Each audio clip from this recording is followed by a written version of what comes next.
Winston Churchill 1951–1955. Winston Churchill, a towering figure in British history, played a pivotal role in the political landscape of the United Kingdom throughout the 20th century. Born into a family deeply rooted in British aristocracy, Churchill's political journey began in the late 19th century, evolving into a statesman and war leader of international renown. As a young officer in the British Army, he witnessed the height of the British Empire and the early stirrings of geopolitical tensions that would later erupt into two world wars. Winston Churchill's political career was marked by a remarkable blend of triumphs and setbacks, spanning several decades. He first entered the political arena as a Conservative Member of Parliament in 1900, quickly making a name for himself as an eloquent orator and strategic thinker. However, his political career faced turbulence during the 1930s, as he found himself on the outs with his own party over his warnings about the rising threat of Nazi Germany.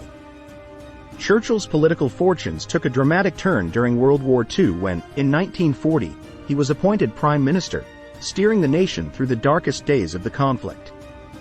His stirring speeches and unyielding resolve made him the symbol of British resistance and resilience. After the war, however, the political landscape shifted once again, and Churchill found himself in the opposition. The post-World War II era in Britain was characterized by a complex mix of challenges and opportunities. The country emerged from the conflict physically and economically battered, with a pressing need for reconstruction and recovery. The war had fundamentally altered the global balance of power, ushering in the Cold War and the beginning of the end for colonial empires. The Labour government, led by Clement Attlee, had overseen the early years of post-war reconstruction, implementing significant social and economic reforms, including the establishment of the National Health Service and nationalization of key industries.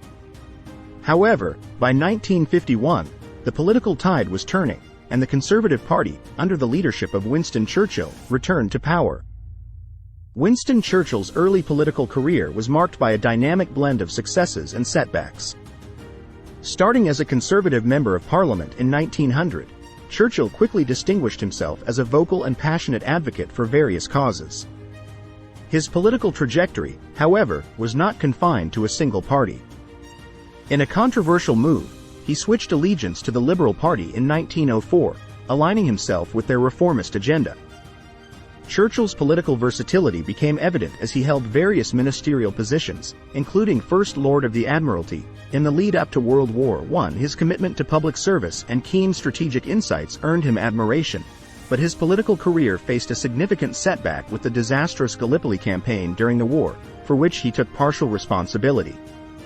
This setback, however, did not deter Churchill, and he made a political comeback in the 1920s, rejoining the Conservative Party. Throughout the interwar period, Churchill remained a vocal critic of appeasement policies towards Nazi Germany. His warnings about the looming threat of Adolf Hitler were often dismissed, but his foresight was vindicated with the outbreak of World War II in 1939. His resilience and foresight eventually led to his appointment as Prime Minister in 1940, where he guided Britain through its darkest hours during the war. World War II had a profound and transformative impact on Britain, reshaping both its physical landscape and political dynamics. The war inflicted severe damage on British cities, and the nation's economy was strained to its limits. The heavy toll of the conflict resulted in a collective desire for reconstruction and the establishment of a more just and egalitarian society. The wartime coalition government, led by Winston Churchill, demonstrated the ability of different political factions to unite in the face of a common enemy. The war effort fostered a sense of national unity and resilience, but it also exposed the socio-economic inequalities that needed addressing in the post-war era. The electorate, having experienced the sacrifices of war, sought leaders who could navigate the challenges of reconstruction and forge a path towards a more equitable future. By 1951, the political landscape had shifted, and the Labour government, led by Clement Attlee, faced challenges in addressing the economic and social needs of post-war Britain. The nation was in the midst of an economic recovery, but public discontent with austerity measures and economic hardships contributed to a desire for change. In the general election of 1951, the Conservative Party, under the leadership of Winston Churchill, emerged victorious, forming a new government. Churchill's return to power at the age of 76 was a testament to his enduring political appeal and the trust the British electorate placed in his leadership. The Conservative victory marked a shift in economic policies, with an emphasis on free market principles and a determination to revive the British economy. Winston Churchill's economic policies during the period of 1951 to 1955 were shaped by the immediate aftermath of World War II.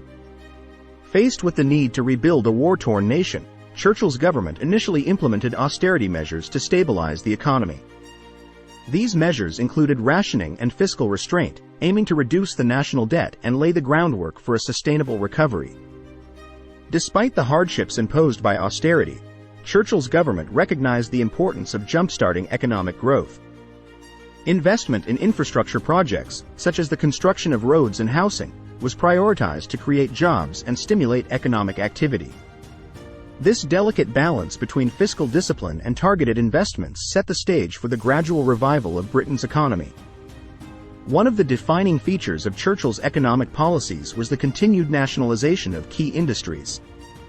While the Labour government preceding Churchill's second term had initiated the nationalization of major sectors such as coal, iron, and steel, Churchill's government continued this trend.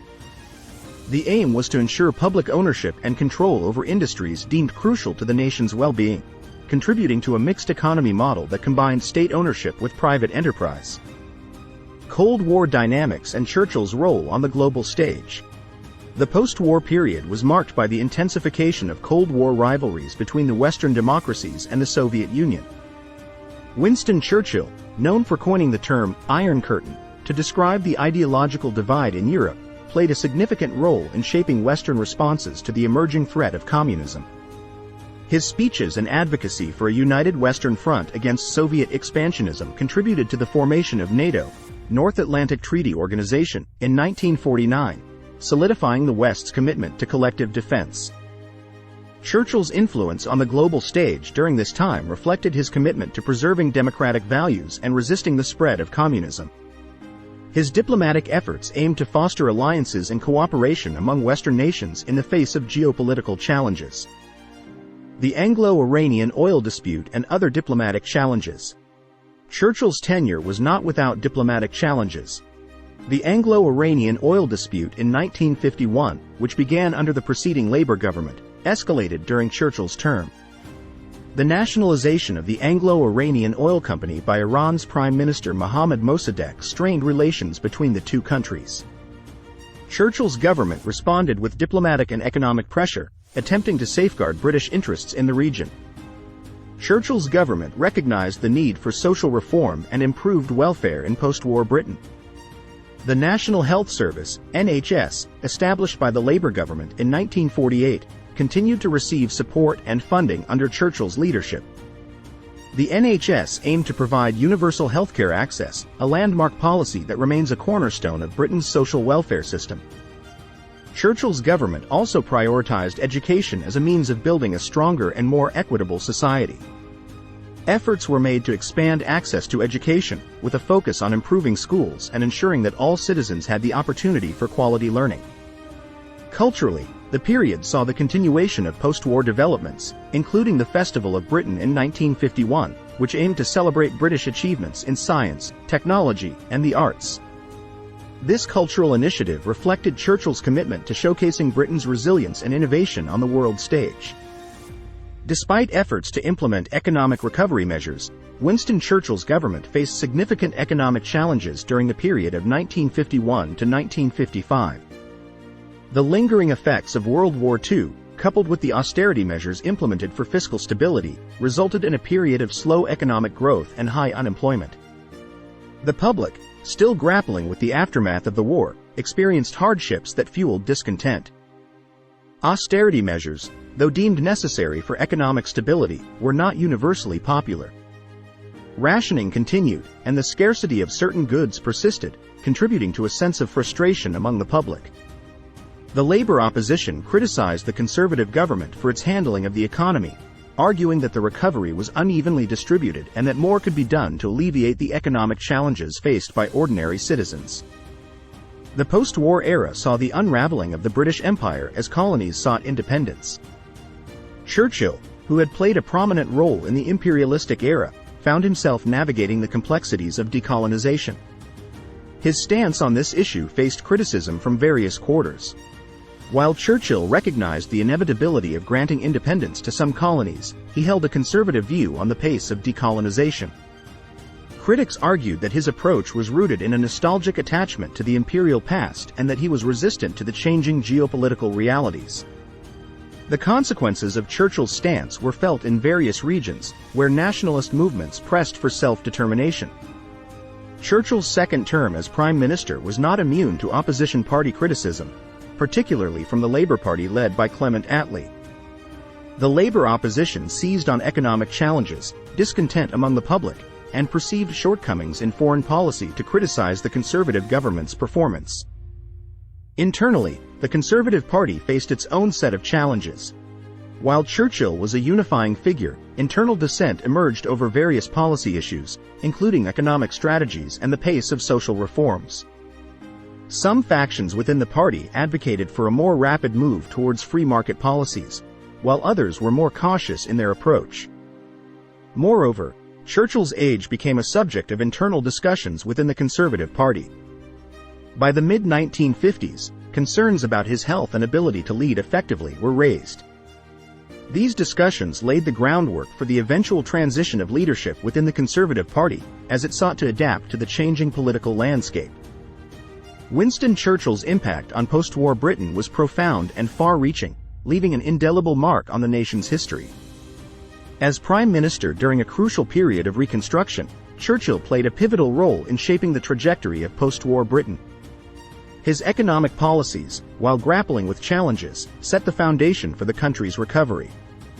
The emphasis on austerity, coupled with strategic investments in infrastructure, contributed to the gradual revival of the British economy. Churchill's leadership provided a sense of stability and direction at a time when the nation was rebuilding from the ruins of war. Churchill's approach to foreign policy and international relations, particularly during the early years of the Cold War, showcased his commitment to defending democratic values. His speeches and diplomatic efforts played a crucial role in solidifying Western alliances, with the establishment of NATO being a key example. While his stance on decolonization faced criticism, it also reflected the changing dynamics of a world transitioning from imperial dominance to a new era of national sovereignty. In the realm of social and domestic policies, Churchill's government contributed to the creation of a modern welfare state.